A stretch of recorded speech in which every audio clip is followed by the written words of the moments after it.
школу 15 января, там сейчас Айдан Чиныбаева работает эпидемиологами и Министерство здравоохранения, но я вам могу сказать, что поэтапно до 1 февраля, если ситуация нормально будет, мы откроем, наверное, все школы и садики, да, 1 февраля.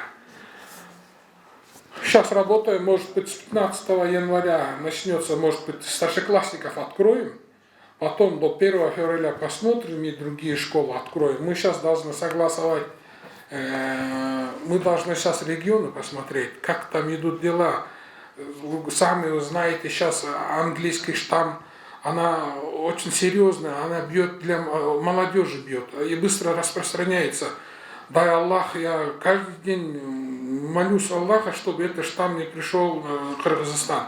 Сейчас говорят, что он появился уже в Объединенные Арабские Эмираты, в Индии, он приближается к нашим границам. Мы должны быть очень осторожны.